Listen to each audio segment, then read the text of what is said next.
adventure. Here's romance. Here's the famous Robin Hood of the Old West. Cisco, the sheriff, he is getting closer. This way, Pancho. Vámonos. The Cisco Kid.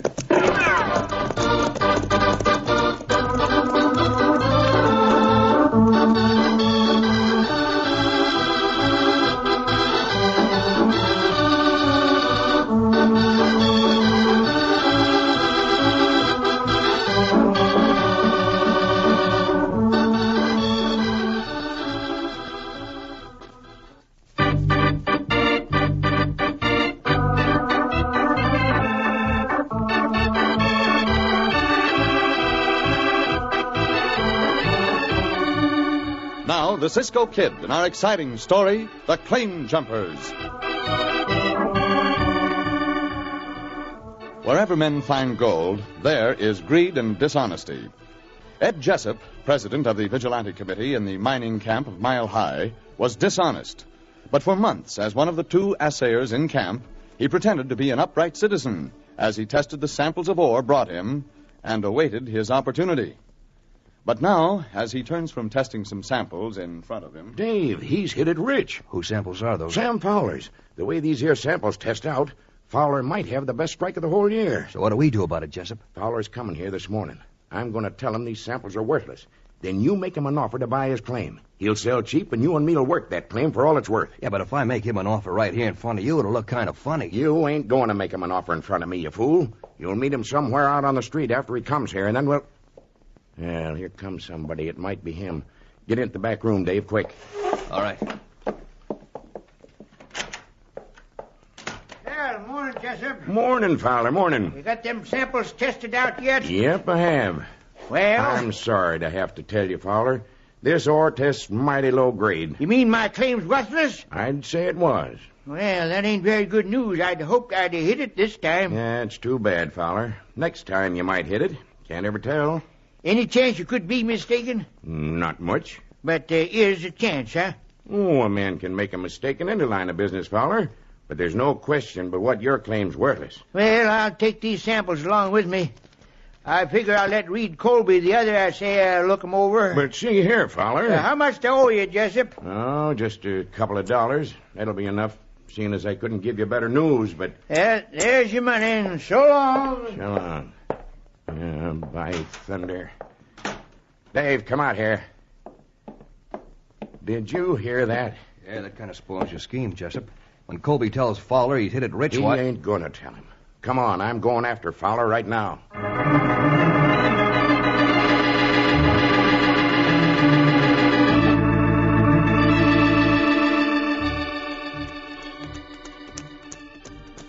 But, Cisco, See? I not understand why they call the town Mile High. They call the town Mile High, Pancho, because it is a mile above sea level. Sea level? See? The ocean? See, the ocean. How far the ocean from here, Cisco? Oh, several hundred miles. And why did I call the town several hundred miles high? No, Pancho. You do not understand. No? The expression above sea level is a form of measurement. Oh. For example, if the ocean were to flow over the land and find its level down below us, the altitude of the town would be 1 mile above the ocean. But the ocean not down there below us, Cisco. I said if, amigo. If. Pancho still call this town several hundred miles high. Very well, Pancho. Call it anything you please. If. We only riding to the town to find our old friend, Senor Fowler. Uh-huh. Give him our greetings and ask how he is getting along. Well, we in the town now, Cisco. See, and there seems to be some trouble going on just ahead of us. Now, see here, Fowler, that was an insult. I ain't used to having my assays questioned. Senor Fowler, Cisco. Hey, hold on. Look, now. I got a right to take my samples to another I assayer. tell you, it's an insult. Let him have it, Jessup. I'll help you. Well, come on. Here, you hombres. There is no way to fight 2 against 1. Cisco, fix those hombres. You keep out of this, stranger. Not when you two are beating up an old man. I will not. Now things begin to happen. We'll smash him one day. No, not smash no one, hombre. And Pancho trims you up. Oh, and now Pancho sit on you to keep you down. Bueno, Pancho. Now I can give all my attention to this hombre. I'll make you wish you'd kept out of this, stranger. I do not think you will. On the contrary, before we are through, I wish you had not started this.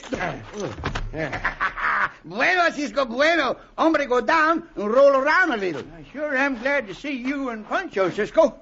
Especially right now. I'll be with you in a moment, Senor Fowler. Well, get up on your feet if you wish to fight some more, hombre. No, I don't. Not now. But you ain't seen the last of me, stranger.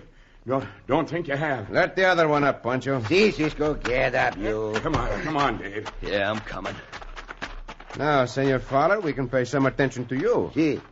What they fight you for, senor? Well, Ed Jessup, he's the big one. Uh-huh.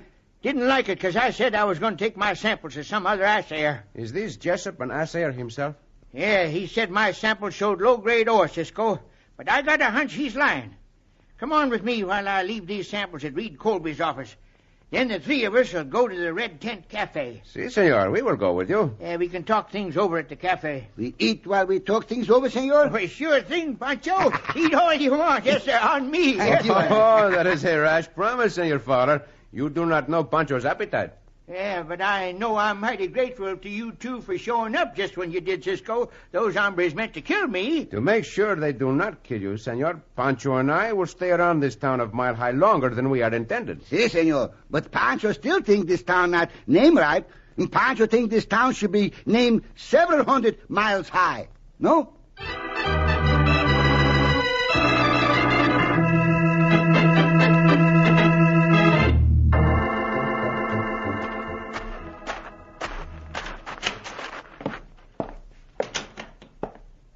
What'd you find out, Dave? Old man Fowler went to Colby's office with those other two hombres. Probably left his samples with Colby. Yeah, that ain't going to be too good for us either.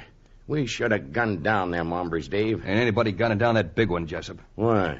What you mean? Who's he? That's the Cisco Kid. Oh, I've heard of him. But I don't figure he's as rough as they say he is. You had a sample of what he can do a few minutes ago. When it comes to gunfighting, he's pure chain lightning. I know I've seen him before, and I sure ain't hankering to mix with him. Where's Cisco now? Over to the cafe. They're all three over there, Cisco and Fowler and the fat one. Now's the time for us to get over to Colby's office, Dave. Come on, let's go. What are we going to do over in Colby's office? I got a plan. Back window of that office overhangs the river gorge. It's a 50-foot drop, Dave. Well? If Colby was to fall out that window, maybe it could be blamed on the Cisco Kid. Oh. Well, I'm president of the Vigilante Committee, ain't I? And the town marshal's always done just about what I told him to. Yeah, here's Colby's office. Howdy, Colby. Howdy, Jessup. Close that door, Dave. Right. Yeah. What can I do for you two? Them Sam Fowler samples you're testing? Yep. Yeah. How do they test? High grade, Jessup. Mighty high grade. How much will you take to tell Fowler they're low grade? How much will I take? What are you talking about? You ought to get the idea. I sure ain't telling him nothing of the kind, Jessup. I don't know what kind of a crooked scheme you're up to. Let's take but him, Dave. Gun with him, boss. Hey, look out. What you doing? We're fixing you so you won't talk. Yeah, and we're fixing you right now. Well, that does for him, boss. Yeah. Drag the body over here at the window, Dave. I'll get the window. And we'll drop him down into the river. Here, I'll give you a hand. Yeah. All right. Now, out the window with him. There he goes. Now, I'll write out a note saying Colby was called out of town and pin it up on his door. That'll make the marshal think Cisco wanted to keep people out of this office.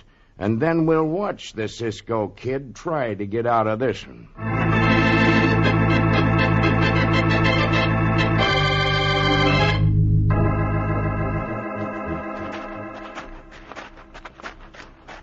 Well, Colby's had time to run that essay by now, Cisco.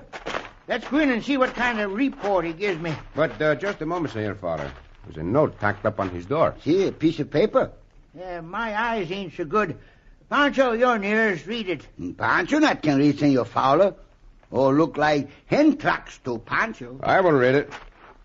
Called out of town unexpectedly. Back tomorrow. Uh-huh. Signed Reed Colby. Yeah, that's kind of funny. Seems to me he could have come over to the cafe and told me. Perhaps he left his report on your samples in his office, senor. And Pancho see if the door unlocked.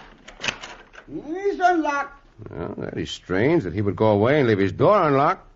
However, let us go in. Well, he left the samples here, Cisco. They'd be in a bag on his desk. There's no bag here. No samples neither. That's kind of funny, too. Why would you want to take my samples out of this office? Also, why would he want to leave that window open as he did? Hey, it's quite a drop down to that river, is it not? Cisco thinks Senor Colby jump out the window to go for a swim, Cisco? No, I hardly think he would, Pancho. Uh-huh. Not if he was in his right mind. The writing on that note, Senor Fowler, is that Senor Colby's handwriting? I couldn't say, Cisco. Don't know as I ever saw any of Colby's handwriting. Why? Because I think there is something very wrong here, Senor. Very wrong indeed.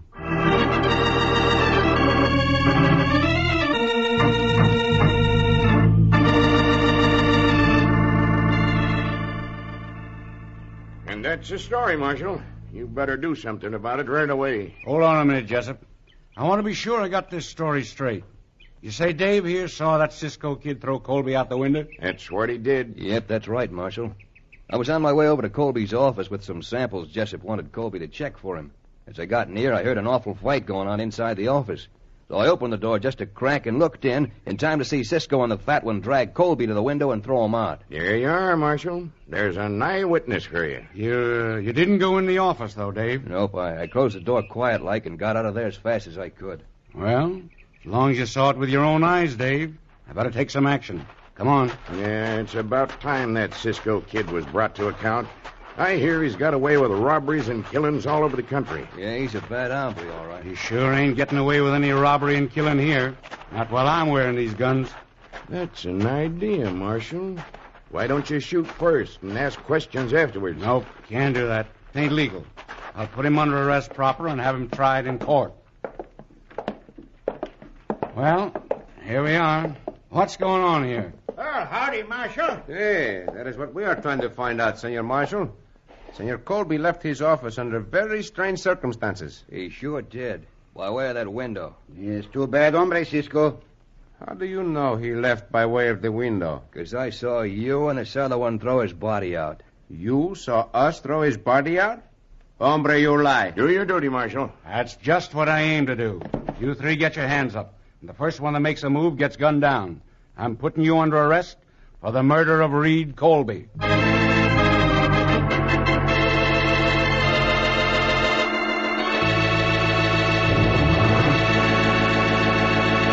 Once again, it looks as if the cards are stacked against Cisco and Pancho. In just a moment, we'll return to the Cisco Kid.